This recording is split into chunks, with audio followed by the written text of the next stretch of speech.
जय हिंद दोस्तों, कैसे हो आप सभी। स्वागत करता हूं आपको आप भी के यूट्यूब चैनल में। अगेन आज हम स्टडी करेंगे कुछ examples on the topic of permutation and combination. So let's start. First question is, if there are 12 persons in a party and if each two of them shake hands with each other, how many handshakes happen in the party? अगर किसी party में 12 person है और अगर हर person आपस में handshake करना चाहता है तो हमें निकालना है how many handshakes happen in the party. मतलब उस पार्टी में टोटल नंबर ऑफ हैंडशेक्स निकालनी हमें। तो ध्यान दीजिए इस बात को, अगर 1 कंप्लीट हैंडशेक है तो उसका मतलब क्या है, when 2 person want to handshake. अगर 2 पर्सन हैंडशेक करना चाहते हैं तब हम उसको एक हैंडशेक बोलेंगे।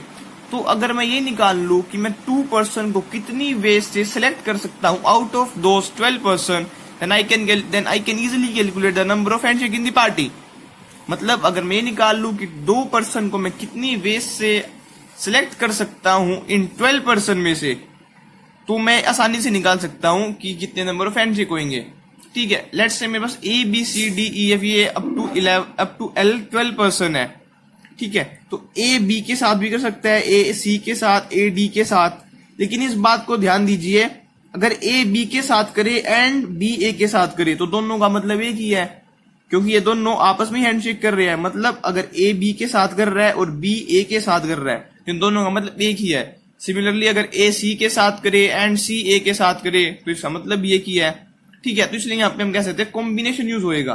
मेरे को 12 में से 2 पर्सन सिलेक्ट करने हैं तो उनके वेज आएंगे 12C2 वेज से मैं 2 पर्सन को सिलेक्ट कर सकता हूँ। और 2 पर्सन यहाँ पे डिफरेंट पर्सन है। अगर 2 डिफरेंट पर्सन है तो एक हैंडशेक हो रहा है, तो लेकिन टोटल 2 डिफरेंट पर्सन को मैं 12C2 वेज से सिलेक्ट कर सकता हूँ। ये आगे सिलेक्शन वेज।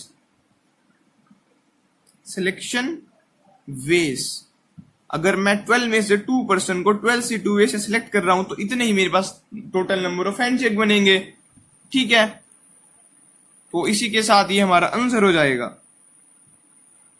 सो नेक्स्ट लेकिन इसमें एक और बात ध्यान देने वाली है, हम इसमें ये नहीं बोल सकते कि मेरे पास स्टार्टिंग में अगर मैं 12 में से किसी एक को सिलेक्ट कर लूं और बाद में 11 में से किसी एक को सिलेक्ट कर लूं तो ये मेरा आंसर आ जाएगा। ये बिल्कुल गलत होगा, क्योंकि इस बात से समझिए, लेट से मेरे पास ए टू एल 12 पर्सन है और मैंने सबसे पहले इन 12 में से कोई भी एक सिलेक्ट कर लिया। से मैंने ए को सिलेक्ट कर लिया, लेकिन अब जब मैं ए को सिलेक्ट करने के बाद से मैंने बी को सिलेक्ट कर लिया, चाहे मैं ए को सिलेक्ट करने के बाद सी से हैंडशेक करा सकता हूँ, ए डी के साथ कर सकता है हैंडशेक, ऐसे ये एल के साथ भी कर सकता है।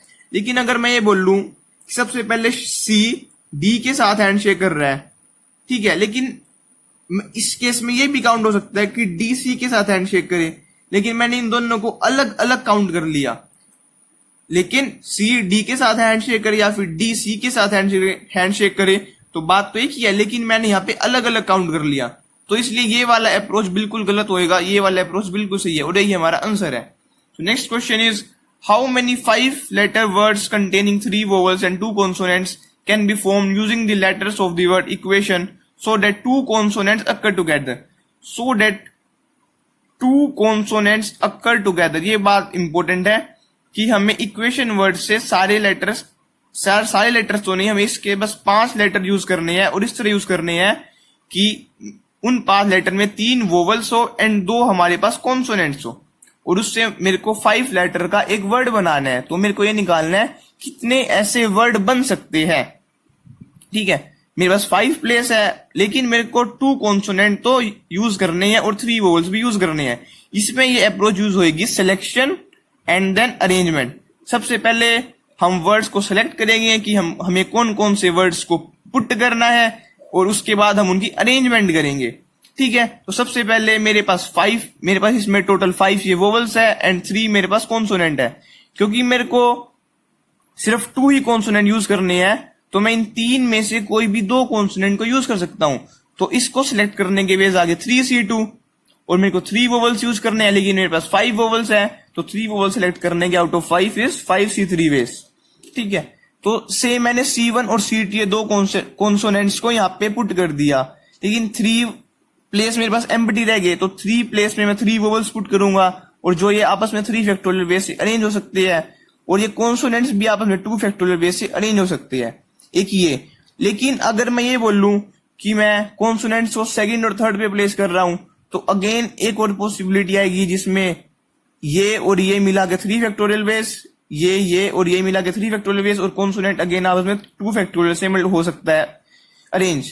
अगेन अगर C1 C2 यहाँ पे है तो अगेन यहाँ पे 3 factorial into 2 factorial, and again इस वाले केस में 3 फैक्टोरियल इंटू 2 फैक्टोरियल।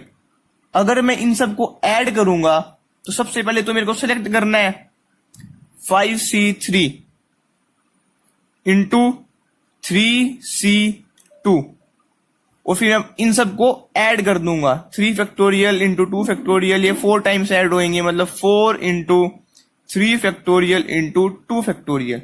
ये हमारा आंसर आ जाएगा। This is our final answer.